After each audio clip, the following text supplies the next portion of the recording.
गुवाहाटी के Barsapara cricket stadium में भारत और दक्षिण अफ्रीका के बीच दूसरा टेस्ट मैच बेहद रोमांचक अंदाज में आगे बढ़ रहा है। शुरुआत से लेकर स्टंप्स तक हर सत्र में कुछ ऐसा हुआ जिसने दर्शकों की धड़कनें तेज रखी। एक तरफ दक्षिण अफ्रीका के बल्लेबाजों का धैर्य, दूसरी ओर भारतीय गेंदबाजों का निरंतर दबाव, दोनों टीमों ने मैदान पर बेहतरीन जज्बा दिखाया।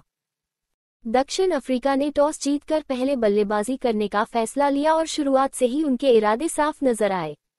भले ही भारतीय तेज गेंदबाजों बुमराह और सिराज ने अच्छी लाइन लेंथ से चुनौती दी, लेकिन शुरुआती विकेट निकालने में कामयाबी नहीं मिली। पहली ही गेंद पर रिकेल्टन ने चौका लगाकर संकेत दे दिया कि वह रक्षात्मक नहीं बल्कि सकारात्मक क्रिकेट खेलेंगे। दूसरी ओर मार्करम भी खूबसूरती से टाइमिंग के साथ कवर ड्राइव लगाते नजर आए।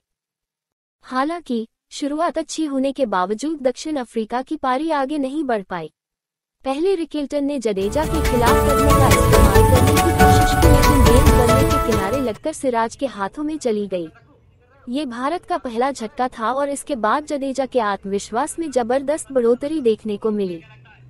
इसके बाद मार्करम को भी जडेजा ने टर्न और उछाल से चकित कर दिया। गेंद ऑफ स्टंप को चूमती हुई निकल गई और मार्करम का ऑफ स्टंप उखड़ने के बाद जडेजा बेहद उत्साहित नजर आए। इसके बाद दक्षिण अफ्रीका के कप्तान बावुमा भी सिर्फ 3 रन बनाकर वाशिंगटन सुंदर की गेंद पर लेग स्लिप में कैच देकर चलते बने। 3 विकेट गिरने के बाद दक्षिण अफ्रीका दबाव में था, लेकिन इसके बाद वो मोड़ आया जिसने मैच की दिशा ही बदल दी। ट्रिस्टन स्टब्स और टोनी डे ज़ोर्जी की शानदार साझेदारी। स्टब्स ने धैर्य से खेलते हुए अपनी पारी को आगे बढ़ाया। रिवर्स स्वीप, कट हर तरह के शॉट उन्होंने बखूबी खेले। वहीं डे ज़ोर्जी ने स्पिनरों के खिलाफ शानदार स्ट्रोक प्ले दिखाया। वाशिंगटन सुंदर की गेंद पर लॉन्ग ऑन के ऊपर लगाया गया उनका 102 मीटर का छक्का गुवाहाटी के दर्शकों को झूमने पर मजबूर कर गया। दोनों ने मिलकर भारत के स्पिन आक्रमण को जमकर परेशान किया, लेकिन जैसे ही डे ज़ोर्जी अपने अर्धशतक के करीब पहुंचे, जडेजा ने उन्हें एलबीडब्ल्यू आउट कर दक्षिण अफ्रीका को चौथा झटका दे दिया। ज़ोर्जी ने डीआरएस लिया, लेकिन तीनों रेड सिग्नल ने उनकी उम्मीदें तोड़ दी। स्टब्स ने अपनी पारी को 94 रन तक ले जाते हुए बेहद परिपक्व बल्लेबाजी की।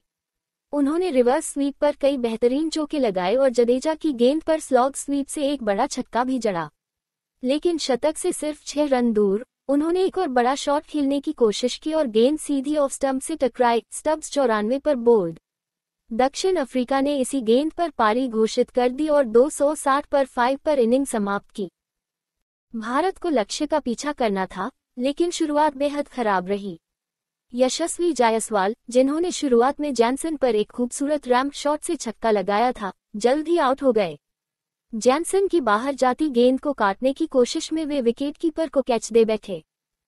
इसके बाद केएल राहुल भी ज्यादा देर टिक नहीं पाए। हर्मर की टर्न लेती गेंद अंदर की ओर आए और राहुल का बचाव चूक गया। गेंद सीधे स्टंप्स में जा लगी। भारत 21 पर 2 पर संघर्ष करता नजर आया।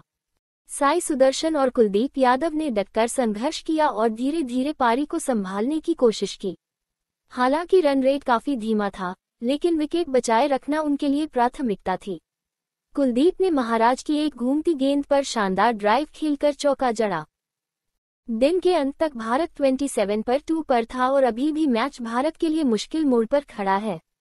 दक्षिण अफ्रीका की बढ़त काफी बड़ी है और भारतीय बल्लेबाजों पर दबाव साफ दिखाई दे रहा है।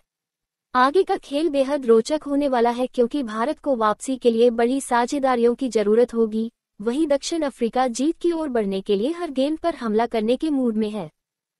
आने वाले दिन में देखना होगा कि क्या भारत इस बड़ी चुनौती से पार पाता है या दक्षिण अफ्रीका मुकाबले में अपनी पकड़ और मजबूत करता है।